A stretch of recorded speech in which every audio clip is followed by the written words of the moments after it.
Over the last 4 decades, Chester has succeeded in breeding and raising 28 orangutan babies. And now Sariki, one of the zoo's 4 Bornean orangutans, has a baby of her own on the way.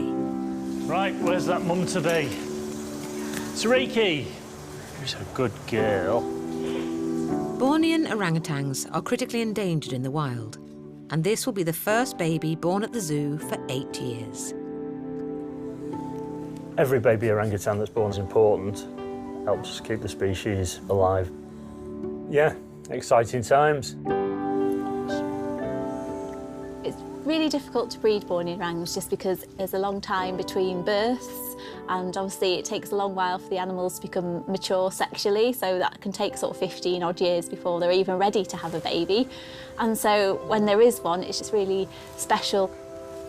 Orangutan pregnancies last 9 months, and Sariki is due to give birth in the next 4 weeks. She's always a big orangutan.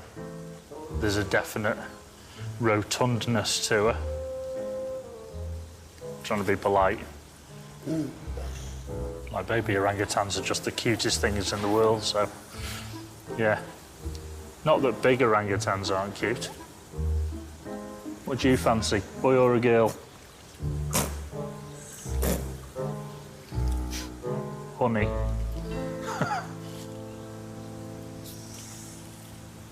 From a species point of view, within the European population, probably be preferable if she has a girl, but as long as the baby's healthy, we'll be happy.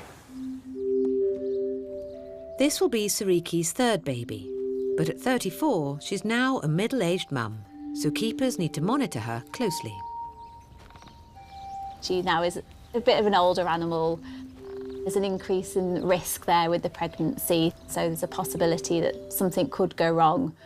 So it's something we just maybe have to be a bit more aware of.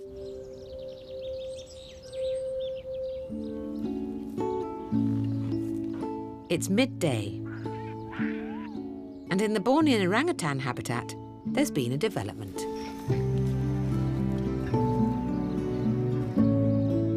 Sariki has surprised everyone and given birth a month early. She gave birth when we were having tea break, and we missed it all because we were sat having a cup of tea, which is really gutting. Sariki's new baby is a boy, which the team have named Tombol. For the first few weeks, a baby orangutan is all about just cuddling up to mum and suckling. The world is probably just a massive ginger hair, and every so often finding a lactating nipple. At the moment, Sariki's a little bit tired. I think the birth's sort of taken a little bit out of her, and there was a fair amount of blood sort of left over from the birth, and she may not have as much energy as she did 10, 20 years ago, so she may just be feeling a little bit more out of it than she did previously.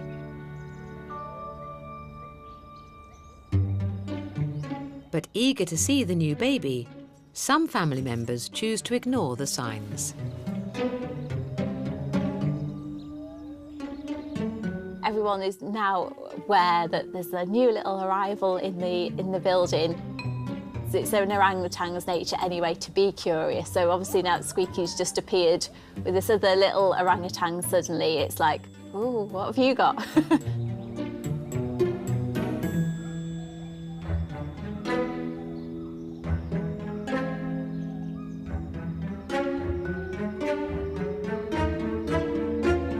Sariki's in no mood for visitors. But the gibbons who live in the habitat are also curious. The Bornean orangutans share their exhibit with the Lar gibbons. Got 2 of those, and Gromit and Alfie. Gromit and Alfie are mother and son. Gromit is a very relaxed little lady. She's just a really nice animal. She's just, her personality is pretty relaxed and chilled out. Alfie is a little bit more hyper. He's more of a typical kind of male. I think it's just that little bit more testosterone that Alfie has, so can be a little bit more aggressive. For the majority of the time, the gibbons stay out of the way of the adult orangutans, but the gibbons are quite nosy. But because Tombol's still on Mum, Mum's seen as too much of a threat, so the gibbons aren't approaching as yet. But when Tombol starts to take his first steps and explore the world away from Sariki, there could be trouble. We are a little bit unsure of how it's going to go. Although the gibbons are much smaller than the orangutans, they are a lot quicker and they are strong and they've got big teeth. So if they wanted to be aggressive, they could do, especially there's two of them. So you do just wonder, are they going to be okay with their new neighbour?